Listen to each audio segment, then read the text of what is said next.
Welcome back guys basics academy of commerce के YouTube channel में हमारा ये सीरीज क्या चल रहा है, लेक्चर सीरीज चल रहा है किसका, 11th और 12th दोनों का। क्या कर रहे हैं, टीएस ग्रेवाल बुक के हर चैप्टर के 2 से 3 क्वेश्चन हर टॉपिक के कर रहे हैं, जिससे कि आपको एक लास्ट जो एग्जाम देने समय है ना, उससे जस्ट पहले भी आप यदि इसको इस 10 दिन करके जाओगे तो आपका पूरा चैप्टर का कॉन्सेप्ट आपका क्लियर हो जाएगा। चलिए, तो 11th के लिए अपन क्या कर रहे हैं, फाइनल अकाउंट से पीछे जाएंगे, है ना। तो फाइनल अकाउंट्स अपन कर रहे थे, आपके पास ये वाला बुक होना चाहिए, है ना। ये वाला बुक या इसका पुराना वर्जन भी होगा चलेगा, क्वेश्चंस क्योंकि हर साल सेम रहते हैं, कवर चेंज हो जाता है, ठीक है। तो क्वेश्चन अपन कर रहे थे पहले प्रैक्टिकल प्रॉब्लम्स के। क्वेश्चन नंबर 1 हमने किया था मनीष का, in the books of Manish वाला। आज हम करेंगे क्वेश्चन नंबर 4। क्यों? क्योंकि देखो इसमें ज़्यादा एडजस्टमेंट्स है, तो सब कुछ इधर सीखने मिलेगा अपने को, है ना। तो क्वेश्चन नंबर 4 कर रहे हैं श्रद्धा, बुक्स ऑफ श्रद्धा, ठीक है। तो इसको देखिए, है ना। आपके पास ये क्वेश्चन आपके पास होना चाहिए। मैं एक बार रिपीट बोल देता हूँ, कैपिटल 80,000, ड्राइंग्स 18,000, ये वाला क्वेश्चन है, आपको बुक में पक्का मिल जाएगा, पुराना बुक भी हो तो क्वेश्चन मिल जाएगा, ठीक है। तो चलिए अपन शुरू करते हैं। तो कभी भी फाइनल अकाउंट शुरू करते हैं तो आपका ये हैबिट होना चाहिए। देखो आपके पास एक पेज है, पेज में सबसे ऊपर लिख दो क्या, इन द बुक्स ऑफ, मैं पूरा बोर्ड यूज कर रहा हूँ तो पूरा बोर्ड में लिखूंगा, इन द बुक्स ऑफ श्रद्धा, ठीक है, श्रद्धा, ऐसे करके अपन लिखना चालू करोगे, एक सही चीज मतलब रहेगा ये। फिर उसके बाद क्या करना है, अपने को पहले फॉर्मेट बनाना रहता है, तो फॉर्मेट बनाएंगे भैया, ये लिए ये लो यहाँ से थोड़ा सा बड़ा लिखने की कोशिश करता हूँ मैं, है ना। ट्रेडिंग अकाउंट, और उसके नीचे लिखोगे फॉर द ईयर एंडेड 31 मार्च 22, ठीक है। और यहाँ पे डेबिट और यहाँ पे क्रेडिट। पर्टिकुलर्स अमाउंट भी लिखते हैं, मैं नहीं लिख रहा हूँ, ठीक है। पर्टिकुलर्स अमाउंट चलो लिख देते हैं, क्या करना, ये लो पर्टिकुलर्स, और यहाँ पे आपका अमाउंट, ठीक है। फिर है पर्टिकुलर्स और फिर है आपका अमाउंट, ठीक है। चलिए, ये हो गया। और इसी के नीचे मैं बनाऊंगा P&L अकाउंट, है ना। इसी के नीचे बना दूंगा तो मेरे को फिर से पर्टिकुलर अमाउंट लिखने की जरूरत नहीं रहेगी। तो मैं थोड़ा सा बड़ा लिखूंगा, तो यहाँ पे मैं बनाता हूँ, ठीक है। ये है ये कॉलम, ठीक है। देखो पहले लाइन खींचने की जरूरत नहीं, आप सीधा मतलब स्टार्ट कर सकते हो, बिना लाइन खींचे भी स्टार्ट कर सकते हो। मैं एक आगे के क्वेश्चन में वैसे ही बना के दिखाता हूँ, ठीक है। और यहाँ पे अपना है बैलेंस शीट,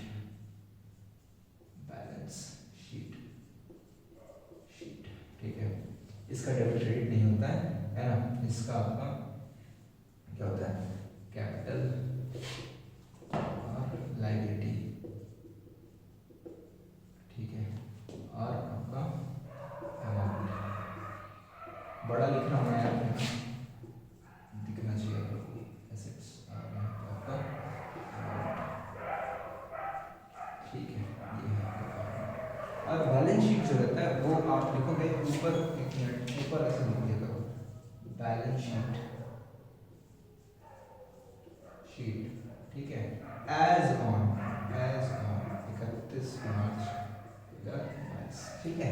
ये क्योंकि एक पर्टिकुलर टाइम का, एक पर्टिकुलर दिन में बनता है बैलेंस शीट, और ये पूरे साल भर का बनता है, इसलिए इसको अपन फॉर द ईयर एंडेड लिखते हैं, इसमें एज ऑन लिखते हैं। चलिए स्टार्ट करते हैं फटाफट। अपना क्या था तरीका, जो दिख रहा है पहले पूरा फिल कर दो, एडजस्टमेंट पे नजर रखते हुए, ठीक है। चलिए फटाफट से लिखते चलो। कैपिटल बोलो तो कैपिटल हमेशा इंडियन कॉलम में ही लिखना सही है, क्योंकि इसमें एडजस्टमेंट्स होते हैं। ये 80,000, ठीक है, 80,000, ठीक है। फिर है ड्राइंग, तो ड्राइंग किससे लेस होता है, तो ये ठीक है। ड्राइंग आपका 18,000 का लेस, ठीक है। फिर क्या है, फिर आपका सेल्स आता है ट्रेडिंग अकाउंट, बाय सेल्स 155, ठीक है। फिर क्या है, फिर आपका परचेजेस कितना है भाई, परचेजेस है 42,000, 2 परचेजेस 42 ठीक है। सॉरी, परचेजेस 80 to 600 है, सॉरी परचेजेस आपका 80 to 600 है, 80 to 600, उसके नीचे स्टॉक है तो 2 ओपनिंग स्टॉक, अकाउंट लिख सकते हो जगह हो तो 42,000, ठीक है। फिर क्या है, फिर आपका रिटर्न आउटवर्ड। देखो रिटर्न आउटवर्ड रिटर्न इनवर्ड में ना जनरली कंफ्यूजन है, तो एक बार में अपन रिटर्न आउटवर्ड इनवर्ड का कॉन्सेप्ट को क्लियर कर लेते हैं। देखिए ये हमारा बिजनेस है, ठीक है, हमारा प्यारा सा बिजनेस है, छोटा सा, ये हमारा बिजनेस है। मतलब बिजनेस मतलब कि कोई एक जगह है, ठीक है, एक रूम टाइप का, जो एक फैक्ट्री जैसा।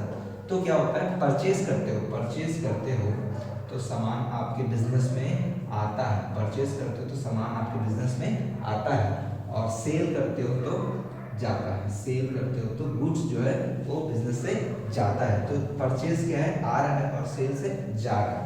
तो इनवर्ड मतलब क्या होता है, इनवर्ड मतलब आना, तो परचेज क्या है, इनवर्ड है, ठीक है। अब बोल रहे हैं रिटर्न मतलब वापस होता है, रिटर्न का मतलब तो वापस होता है। अब रिटर्न क्या है बोल रहे हैं यहाँ पे, आउटवर्ड, रिटर्न आउटवर्ड, बाहर जा रहा है, बिजनेस से बाहर जा रहा है, बाहर कैसे जाएगा, आएगा तभी तो बाहर जाएगा, परचेज से आया होगा और अभी जा रहा है, तो इसको बोलेंगे परचेज रिटर्न, इसको बोलते हैं परचेज रिटर्न या रिटर्न आउटवर्ड। क्यों, क्योंकि बाहर जा रहा है, बिजनेस के बाहर जा रहा है, ठीक है। और रिटर्न इनवर्ड क्या होगा, रिटर्न इनवर्ड माने सेल्स, पहले बाहर गया होगा, पहला स्टेप, पहले बाहर गया सामान, आउटवर्ड हुआ, फिर इनवर्ड आ रहा है, तो रिटर्न इनवर्ड, ठीक है, रिटर्न इनवर्ड। आउटवर्ड माने बिजनेस से बाहर जा रहा है। आई होप इससे आप भूलोगे नहीं, है ना, रिटर्न आउटवर्ड और रिटर्न इनवर्ड, इससे नहीं भूलोगे। आउटवर्ड मतलब बिजनेस से बाहर जाता है, रिटर्न में कब बाहर जाएगा, खरीद लिए होंगे तभी बाहर, खरीदते हैं मतलब परचेज, तो परचेज रिटर्न। और इनवर्ड मतलब बिजनेस के अंदर आ रहा है, कैसे अंदर आएगा, जब गुड्स आ रहा है अंदर बिजनेस के, सेल किए होंगे, बाहर गया होगा तभी अंदर आ रहा है, तो इसलिए इसको सेल्स रिटर्न, ठीक है। तो ये भूलने का नहीं, आई होप ये आपको बिल्कुल दिमाग में बैठ जाएगा। ये रिटर्न आउटवर्ड, रिटर्न मतलब बाहर जा रहा है, परचेज रिटर्न। तो परचेज रिटर्न देखो जनरली परचेज से माइनस भी कर सकते हैं, क्रेडिट से रिटर्न, मैं तो यहीं पे लिख देता हूँ, बाय परचेज रिटर्न अकाउंट, कितना भाई, कितना 1600, ठीक है। फिर है उसके नीचे कैरेज इनवर्ड कल की क्लास में मैंने समझाया था, इनवर्ड मतलब बिजनेस में आ रहा है, और कैरेज क्या खर्चा होता है, तो ये लो भैया, टू कैरेज इनवर्ड, है ना, जगह नहीं तो अकाउंट नहीं लिख रहा हूँ, जगह है तो अकाउंट आप लिखो, अच्छी बात है। कितना, 1200 रुपये, 1200, ठीक है। फिर है वेजेस आपका कितना है भाई, वेजेस है 4000, और मैं देख रहा हूँ कि एडजस्टमेंट भी है, तो मैं इनर कॉलम में लिखूंगा। वेजेस डायरेक्ट एक्सपेंस होता है, पिछले क्लास में मैंने डायरेक्ट इनडायरेक्ट एक्सपेंस क्या होता है समझाया हूँ, पिछले क्लास में जाकर प्लीज एक बार देखो। टू वेजेस कितना, 4000, ठीक है। अभी एडजस्टमेंट को अपन नहीं लिखेंगे, सिर्फ जो है वही लिखते जाएंगे। फिर है पावर भी डायरेक्ट एक्सपेंस होता है, पावर माने इलेक्ट्रिसिटी, पावर माने ताकत वाली बात नहीं हो रहा है, पावर माने इलेक्ट्रिसिटी का बात है, ठीक है। तो ये आपका यहाँ पे देखो पावर, सॉरी थोड़ा सा मैं नीचे लिखूंगा क्योंकि वेजेस में एडजस्टमेंट है। टू पावर कितना है, 6000, ठीक है, बहुत बढ़िया। फिर है क्या आपका मशीनरी और फर्नीचर, दोनों ही आपके एसेट्स होते हैं, आपको पता ही है। तो मशीन इसमें दोनों में डेप्रिसिएशन के लिए बोला तो मैं इनर कॉलम में लिखता हूँ 50,000, ठीक है। और डेप्रिसिएशन अभी लिख नहीं रहा हूँ, जब आएगा तब लिखेंगे। फर्नीचर कितना है, 14,000, और ये है आपका डेप्रिसिएशन, ठीक है। अभी नहीं लिखता क्योंकि एडजस्टमेंट बाद में करते हैं अपन, ठीक है। फिर है रेंट फटाक से, रेंट क्या है, रेंट आपका अगेन एक्सपेंस है, और क्या इनडायरेक्ट एक्सपेंस है, ठीक है। एक बार फिर से रिपीट कर ही देता हूँ, डायरेक्ट एक्सपेंस इनडायरेक्ट एक्सपेंस क्या होता है। डायरेक्ट एक्सपेंस मतलब वैसे खर्चे जो आपके बिजनेस को सेल करने के लिए अनिवार्य है, ठीक है। जैसे देखिए मैं जो क्लासरूम पढ़ा रहा हूँ, ये पेन मेरे लिए क्या है, ये पेन के बिना मैं आपको समझा सकता हूँ, क्या नहीं समझा सकता ना, तो ये पेन मेरा डायरेक्ट एक्सपेंस है, ठीक है। ये पेन मेरा डायरेक्ट एक्सपेंस है, ठीक है। लेकिन जैसे मान लीजिए ये चेयर है, तो चेयर के बिना मैं पढ़ा सकता हूँ कि नहीं पढ़ा सकता हूँ, बिल्कुल पढ़ा सकता हूँ, ये तो बैठने के लिए। तो ये चेयर जो है, ये आपका चेयर में जो भी रिपेयर होगा वो इनडायरेक्ट, चेयर तो वैसे एसेट होता है, वो इनडायरेक्ट एक्सपेंस हो गया, ठीक है। और ये डस्टर क्या होगा, डस्टर आपका क्या होगा, इसके बिना मैं कर सकता हूँ क्या, इसके बिना नहीं होगा, मिटाना मेरे को रहेगा, तो इसको अपन बोलेंगे डायरेक्ट एक्सपेंस, ठीक है। तो ये हमारा डायरेक्ट एक्सपेंस। इनडायरेक्ट एक्सपेंस और क्या हो सकता है, जैसे रेंट है, रेंट आपका इनडायरेक्ट एक्सपेंस में लिया जाता है। क्यों भैया, अगर ये जगह नहीं तो मैं कहीं से भी तो पढ़ा ही सकता हूँ ना, तो वो आपका रेंट जो है वो आपका इनडायरेक्ट है, बिल्कुल उसके होगा तभी आपका बिजनेस चलेगा, ऐसा नहीं है। तो डिपेंड करता है, डायरेक्ट एक्सपेंस इनडायरेक्ट हर बिजनेस के नेचर के हिसाब से डिपेंड करता है। जैसे कोचिंग के लिए रेंट एक तरीके से डायरेक्ट एक्सपेंस में लिया जा सकता है, ठीक है। तो भाई बेस्ट एग्जांपल ये बोल सकते हैं, जैसे चेयर हो गया, चेयर का रिपेयर्स वगैरह हो गया है ना, वो मेरे क्या हो जाएगा, इनडायरेक्ट एक्सपेंस हो जाएगा, ठीक है।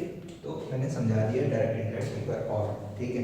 चलो, तो रेंट जो है ये क्या करती है, मान के चलते हैं कि सब ट्रेडिंग ही कर रहे हैं, ट्रेडिंग मतलब खरीदना बेचना, तो हम मानेंगे कि रेंट जो है वो इनडायरेक्ट एक्सपेंस है, कितना है 22,000। इसमें भी एडजस्टमेंट है, तो मैं ऐसे इनर कॉलम लिखता हूँ, टू रेंट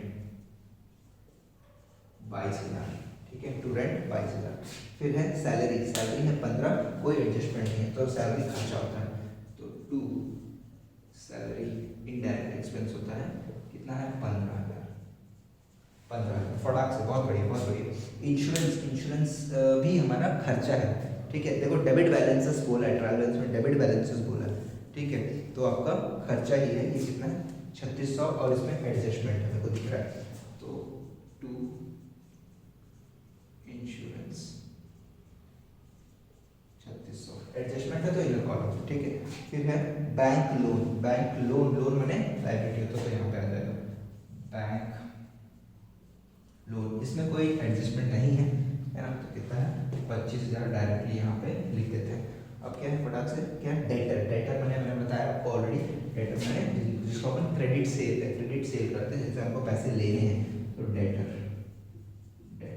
डेटर भी एडजस्टमेंट्स है, क्योंकि बैड डेट्स और प्रोविजन फॉर डाउटफुल डेट्स दिख रहा है, तो मैं इनर कॉलम में लिख के चलता हूँ, कितना है 20,600, ठीक है।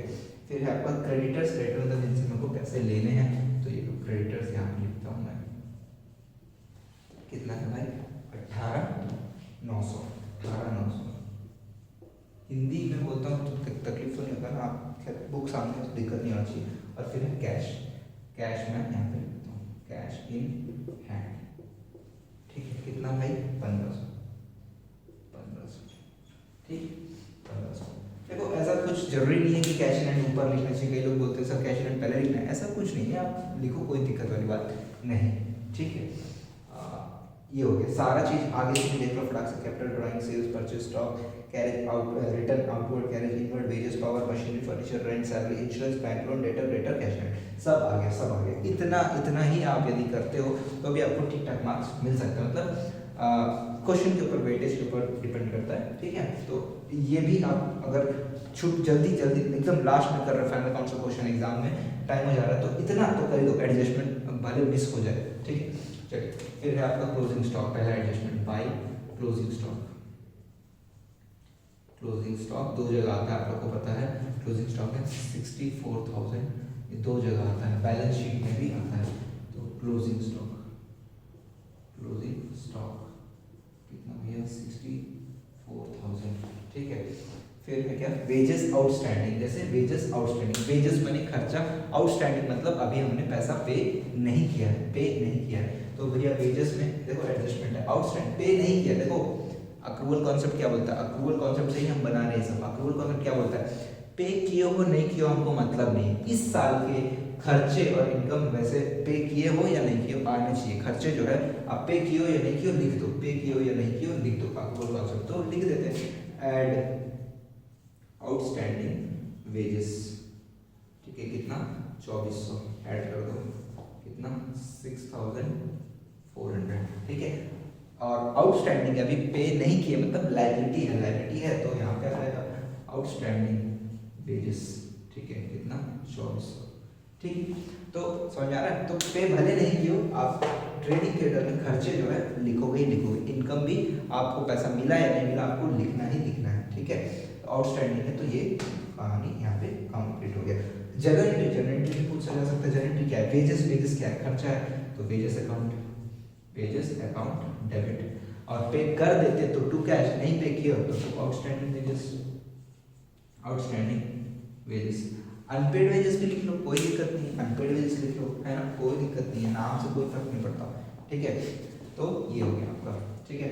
तो ये आपका और पहला आपने एडजस्टमेंट कर लिया। फिर interest rate of bank loan 8%, और इस पॉइंट के नीचे ना फिर आपका सेकंड लास्ट पॉइंट जो है लोन कब लिया वो बता रहा है। Loan from bank was taken on 1 अक्टूबर 2021, ठीक है।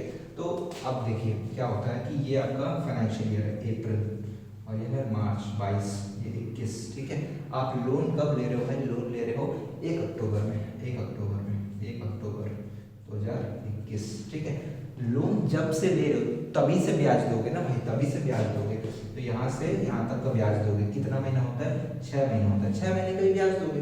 कितना लोन लिए थे सर, 25,000 लोन लिए थे सर, कितना परसेंट है सर, 8/100 है सर, और कितने महीने का, 6/12, फटाफट 6 1 2, ठीक है, 2 1 4, 4 इंटू 250, कितना 1000, इंटरेस्ट का खर्चा आया 1000, इंटरेस्ट एक्सपेंस आया 1000, ठीक है।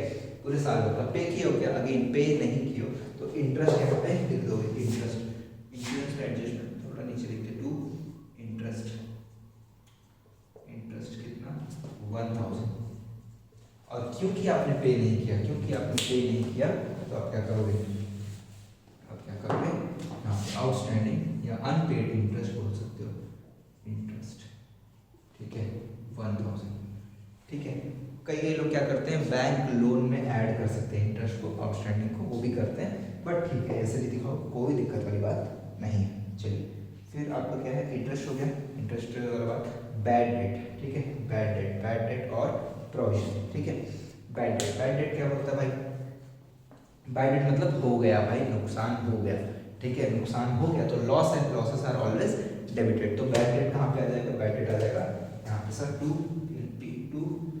बैड डेट, ठीक है, कितना भाई, कितना है आपका 600, ठीक है। और बैड डेट हुआ है ना, बैड डेट हुआ है तो आपका किसका बैड डेट मैंने जो सेल, क्रेडिट सेल की वो पैसा नहीं मिला, डूब गया, तो डेटर से भी माइनस करेंगे, तो लेस आपका डेटर, ये सर बैड डेट कितना 600, ठीक है 600, तो कितना आ जाएगा 20,000, ठीक है, 20,000 का डेटर का बैलेंस आ गया, ठीक है। फिर क्या है आपका provision for doubtful debt, bad debt भी है और क्या है provision for doubtful debt. Provision मैंने क्या, देखो प्रोविजन जो है प्रूडेंस कॉन्सेप्ट होता है। प्रूडेंस कॉन्सेप्ट क्या बोलता है कि सर आपको आगे चल के कोई नुकसान होने वाला है ना, उसको अभी से फील कर लो, उस नुकसान को अभी के अभी बुक कर लो, और आगे कोई फायदे होंगे ना उसको अभी मत बुक करो, जब फायदे होंगे तभी बुक करो। सिंपल सा एग्जांपल, आपने कोई एग्जाम दे के आया, और आपको लग रहा है कि एग्जाम में 100 आने वाला है भाई, एकदम 100 या 90 आने वाला है एग्जाम में, आपको उस पर्टिकुलर अकाउंट्स के एग्जाम में आपको 90 आने वाला है, और अभी से खुशी एकदम नाच गाना चल रहा है, ठीक है, और अभी से खुश हो जाओगे। फिर जब रिजल्ट आएगा उस दिन देखे अरे नहीं आया, है ना, मान के चलो उस दिन आपको 60 ही आया अकाउंट्स में, तो आप दुखी हो जाओ। तो प्रूडेंस को ये एक सही तरीका है क्या, आप पहले खुश हो जा रहे हो, नहीं भाई पहले से खुश नहीं होना है। अब मान के चलो दूसरा ऑल्टरनेट, अगर कोई एग्जाम दे के आपको समझ में आ गया कि नहीं हो पाएगा भैया, इसमें तो मैं पक्का गया, तो क्या आपको उसी समय से उस पर्टिकुलर सब्जेक्ट के लिए ज़्यादा मेहनत करना चाहिए, कर लेना चाहिए, उसी समय से स्टार्ट कर दो।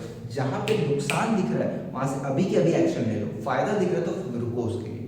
जैसे और एक एग्जांपल क्रिकेट प्रेमियों के लिए देता हूँ, जैसे क्या है आपका इंडिया बांग्लादेश का मैच हुआ था, मैच तो मैं बहुत ज़्यादा देखता नहीं तो अगर कुछ गड़बड़ हो सकता है, तो बांग्लादेश क्या कुछ तो हुआ था, लास्ट ओवर चल रहा था और बांग्लादेश क्या करता था, खुशी जश्न मना लिया था, विकेट हुआ नहीं था और जश्न मना लिया था, है ना। लेकिन उसके बाद क्या हुआ था, महेंद्र सिंह धोनी था और उसमें पूरा जो गेम है वो ही पलट दिया और बांग्लादेश हार गया था, है ना। तो वही बांग्लादेश क्या प्रूडेंट है, बांग्लादेश प्रूडेंट काम नहीं किया, पहले ही खुशी मना रहा, नहीं मनाना है, खुशी बाद में जब होगा तब मनाना है, दुखी होना है तो अभी से हो जाओ, ठीक है। कोई प्लेयर आउट हो जाता है तो अपन क्या, अरे यार हो गया मैच खत्म चलो, है ना, तो वो खुशी। तो यहाँ पे भी क्या हो रहा है, प्रोविजन है, मतलब लग रहा है भाई, लग रहा है 5% के डेटर जिनको मैं क्रेडिट सेल किया, लग रहा है कि पैसे वापस नहीं देंगे, नहीं देंगे, लग रहा है ना, लग रहा है। आप अभी से उसको एक्सपेंस बुक कर दो, अभी उसको एक्सपेंस बुक कर दो। एक्सपेंस करना तो यहाँ पे आप लिख दो प्रोविजन फॉर डाउटफुल डेट्स, पूरा लिख लेना आप लोग।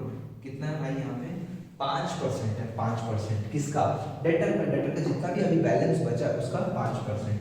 तो यहाँ पे भी माइनस हो जाएगा प्रोविजन। प्रोविजन कितना 5%? 1000 रुपया, 19,000, 19,000। ठीक है, तो यहाँ पे आपका 1000, ठीक है, 19,000।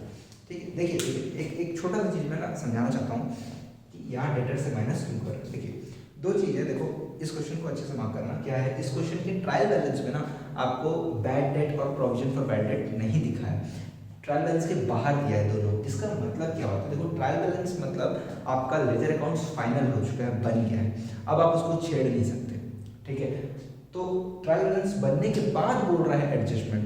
शाम में मार्च 31 में बैठे हैं और पूरा बुक्स उस लेजर फाइनल करके, और उसके बाद पता चल रहा है, आके बता रहा है अरे यार वो 600 रुपये नहीं दिया यार। अब क्या करेंगे? वापस से लेजर अकाउंट को काट पीट के ठीक करेंगे? नहीं, ऐसा नहीं होता है रियल लाइफ में। तो हम क्या करेंगे? अब उसको बाद में उसका एडजस्टमेंट अपन करेंगे। एडजस्टमेंट मतलब जनरल एंट्री क्या रहता है? जनरल एंट्री क्या रहता है भैया? आपका बैड डेट जनरल एंट्री क्या होता है? बैड डेट नुकसान हो गया तो लॉस पर, बैड डेट नुकसान हो गया तो लॉस हो गया, bad debt account debit to क्या क्या किसका नुकसान हुआ? डेटर का नुकसान हुआ। तो डेटर आपका एसेट होता है, एसेट आपका कम हो गया, तो कितना 600 और 600। ठीक है, ये आपका जनरल एंट्री होता है। तो अभी क्या है, डेटर अकाउंट जो है वो कम हो रहा है, लेकिन डेटर अकाउंट तो ऑलरेडी क्लोज हो गया, ट्रायल बैलेंस बन चुका है, तो इसीलिए हम क्या करते हैं? एडजस्टमेंट करते हैं, माइनस करते हैं। अगर बैड डेट अगर ट्रायल बैलेंस के अंदर दिया होता तो हम यहाँ पे माइनस नहीं करते, क्योंकि हम मान लिए रहते ये एंट्री चल चुका है ऑलरेडी, बैड डेट का इफेक्ट आ चुका है। ठीक है, अगले क्वेश्चन में आपको समझेंगे, एक क्वेश्चन करेंगे जिसमें प्रोविजन फॉर बैड डेट्स का पूरा वो रहेगा, कहानी रहेगा, तो वहाँ पे अच्छे से और समझेंगे। प्रोविजन का क्या एंट्री होता है, ये बड़ा इंपॉर्टेंट है। प्रोविजन का एंट्री क्या होता है? P&L account debit to provision. ठीक है, टू प्रोविजन। तो प्रोविजन जो है ना, ये कोई नुकसान नहीं है, ये क्या करता है? ये आपका एस्टिमेट है, जजमेंट है। ठीक है, एस्टिमेट है कि ऐसा हो सकता है, लेकिन हो या नहीं हो पता नहीं। तो एक तरीके का लायबिलिटी नेचर का चीज़ है प्रोविजन जो होता है, एक लायबिलिटी नेचर का चीज़ है, इसलिए डेटर से यहाँ पे माइनस हो सकता है, या फिर आपका यहाँ लायबिलिटी साइड में भी इसको लिख सकते हो, कोई दिक्कत वाली बात नहीं। तो ये चीज़ P&L टू प्रोविजन। ठीक है, तो ये इसका जनरल एंट्री हो गया। अब आ जाए रेंट। रेंट का इंपॉर्टेंट एडजस्टमेंट है। रेंट बोलता है rent is paid for 11 months.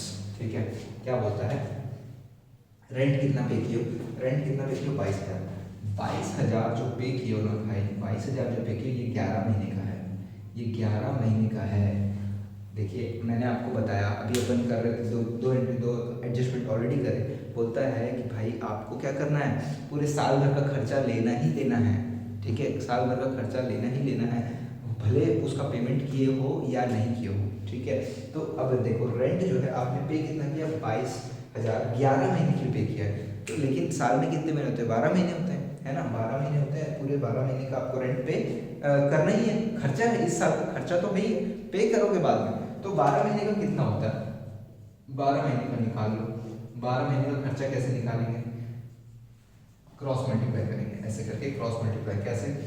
22,000 into 12 divide by 11।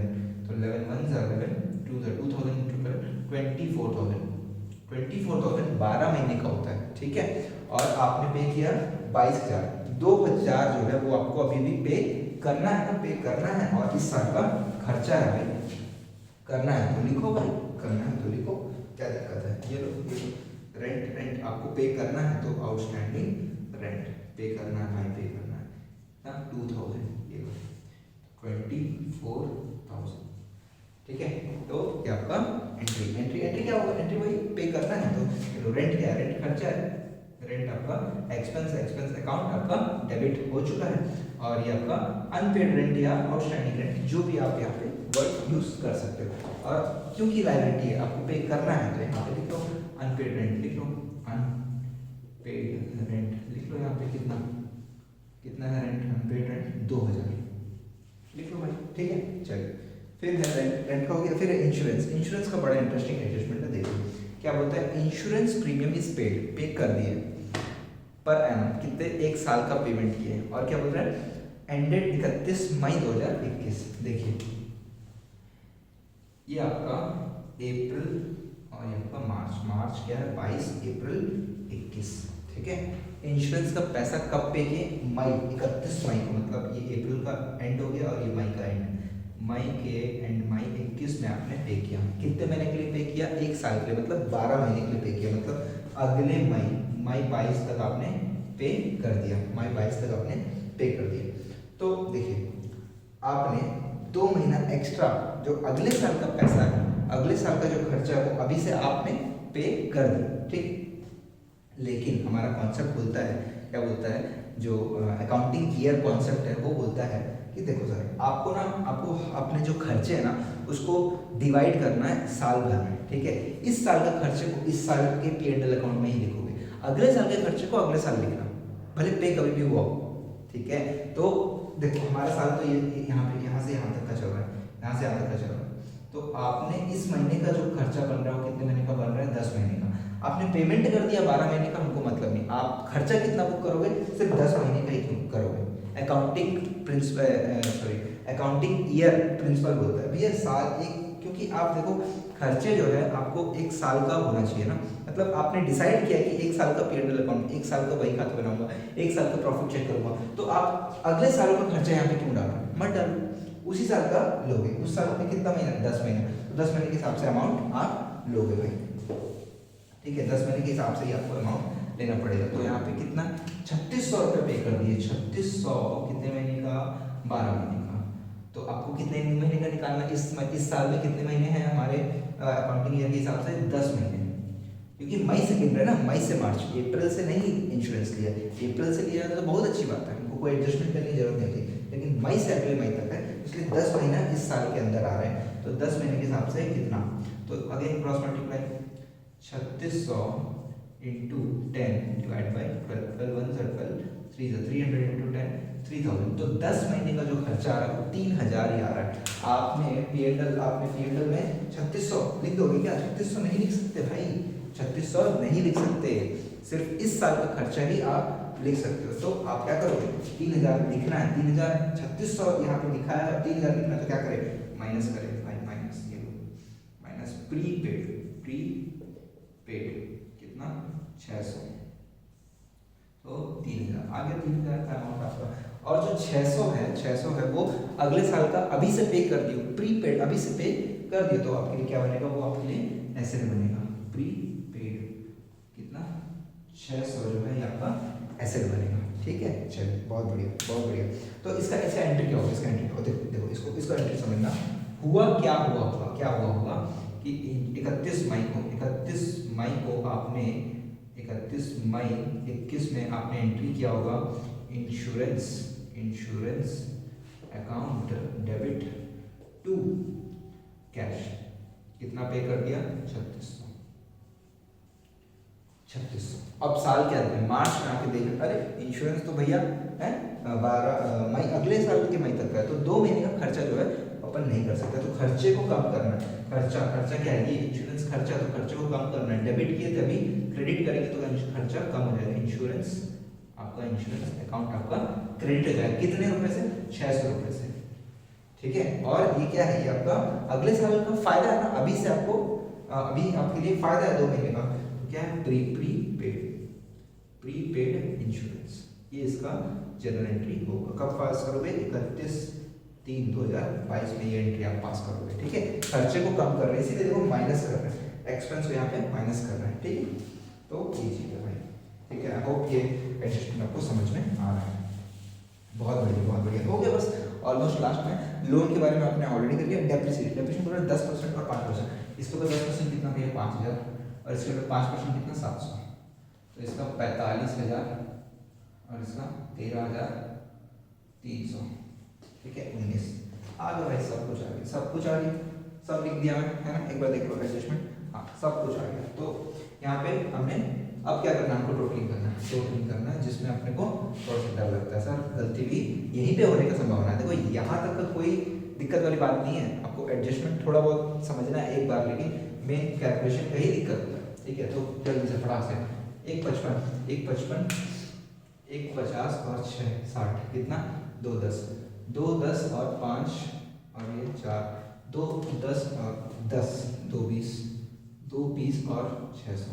तो वही चीज़ यहाँ पे भी लिख दूंगा, 2 20 और 600। ठीक है, उसके बाद क्या है यहाँ पे देख लो, 82 82 642, 80 और 40 कितना, 80 40 120, 120 120, एक 20 एक 20, 6 6 12, 12 और 4 16 और एक 17, 17 और एक 17 और 1000, 18,000 है ना, 18,000, 18 और 18 400, 18 सॉरी 18 18 200 है ना। तो 18 200 मतलब 120,000 प्लस 18 200 तो 138,200। ठीक है, 138,200। अब इससे माइनस कर दो, 138,200 माइनस कर लो कितना, 4 और ये कितना आ जाएगा, 10 से 8 गया 2, 21 में से 13 7 8, 8,200 है ना। 8240 आपका ग्रॉस प्रॉफिट आ गया, 8240 आपका ग्रॉस प्रॉफिट है। मैं लिखूंगा 2P&L यार, 2P&L अकाउंट लिखो तो मजा आएगा। 82,400 ये बहुत बढ़िया।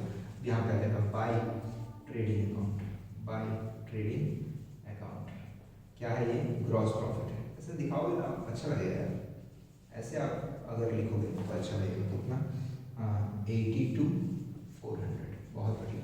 चलिए टोटल कर लो, ये लो 82,400। थोड़ा सा ये फीका दिख रहा होगा शायद आपको, प्लीज सॉरी उसके लिए। 82,400 है ना।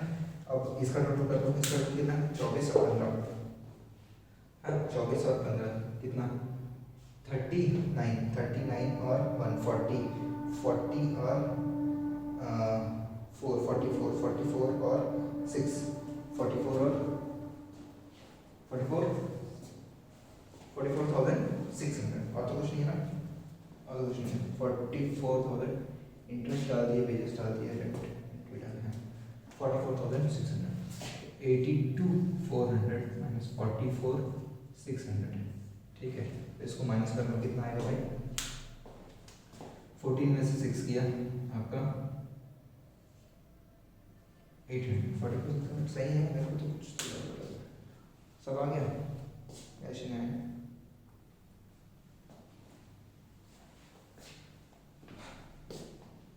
ठीक है, कुछ तो आएगा लग रहा है, सैलरी, वेजेस आउटस्टैंडिंग, इंटरेस्ट आ गया।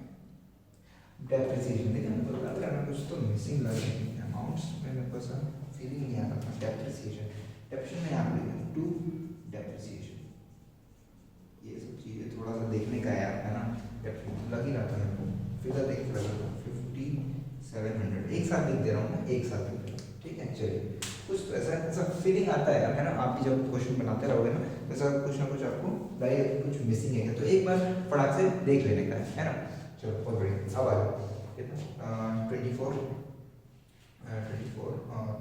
15, 39 आ रहा था, 39 और 1 40 है ना, 45 और 49 और 150, 5300, 5300 तो कितना आ जाएगा, 0 0 1 2 और यहाँ पे 3, 32,100 आपका प्रॉफिट आ गया। टू नेट प्रॉफिट आपका, नेट प्रॉफिट 32,100। अब इसको यहाँ पे ऐड कर दूँगा, ऐड नेट प्रॉफिट 32,100। तो इसका टोटल कर रहे हैं यहाँ पे 80 और 32,100 कितना होता है, देखो 80 में से 18 निकाल तो 62 प्लस 30 92 प्लस 2 94,100 आप टोटल कर लो, इसका टोटल कर लो 94 और 25 कितना, 119 129 ठीक है, 129 और एक 20 ठीक है,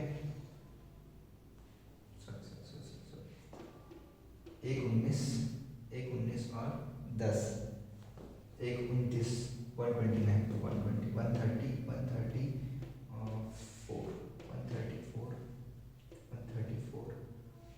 8 134 प्लस 8 142 142 और आपका 400 142 और 143 और 400 143 400। अब यहाँ पर तो देख लो कितना आपका 40 और 60 1 लाख 1,09,000 1 लाख और ये 20 एक 20 और 3 लो 1 20 और 8 128 और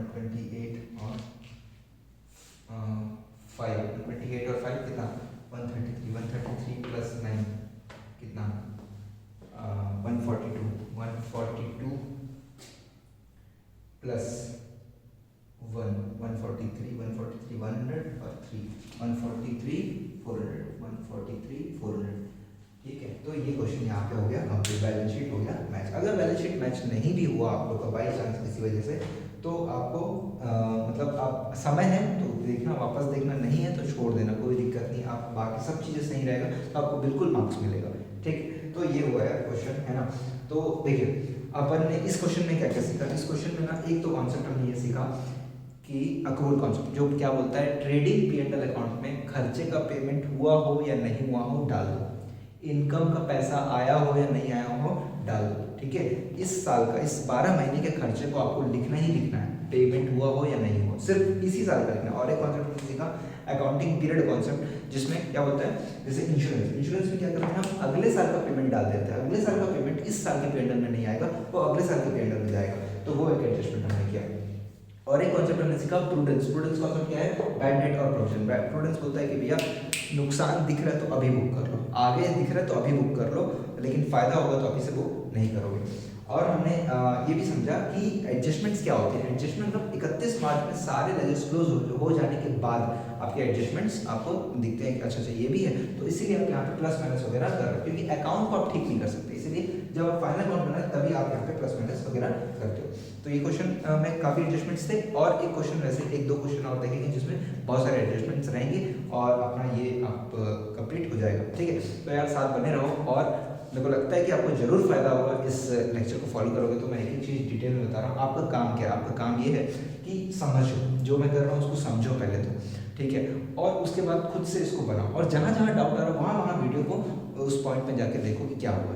ठीक है, आप ये पूरा देखे और एक साथ लिखते जाओगे तो आपका कोई लर्निंग नहीं है, कोई लर्निंग। ये काम करना तो मत ही करो, वीडियो ही मत देखो। ठीक है, तो प्लीज़ आपको अगर लगता है कि फाइनल अकाउंट सीखना है एग्जाम में, मेरे को फाइनल अकाउंट का क्वेश्चन बनाना है, तो ही आओ। कई लोग ऐसे भी होते हैं कि अरे यार अपन फाइनल अकाउंट छोड़ के जाएंगे, फाइनल अकाउंट छोड़ के जाना है तो ये वीडियो मत देखो। ठीक है, ये वीडियो देखो ही मत। ठीक है, तो प्लीज़ शेयर करो, अपने फ्रेंड से भी शेयर करो। और जैसे कि मैंने बताया, कुछ भी आपको डाउट आता है तो आप मेरे को रीच कर सकते हो। नंबर शायद मैं कल दे दिया था, क्या नंबर तो कल दे दिया था, एक बार और ले लो, 8889 और 3498। ठीक है, भिलाई चल रहा है बेसिक्स अकेडमी ऑफ कॉमर्स, कभी भी आप आ सकते हो भाई, ऑलवेज वेलकम। ठीक है, डाउट लेके, है ना। चलो ओके बाय, गुड नाइट।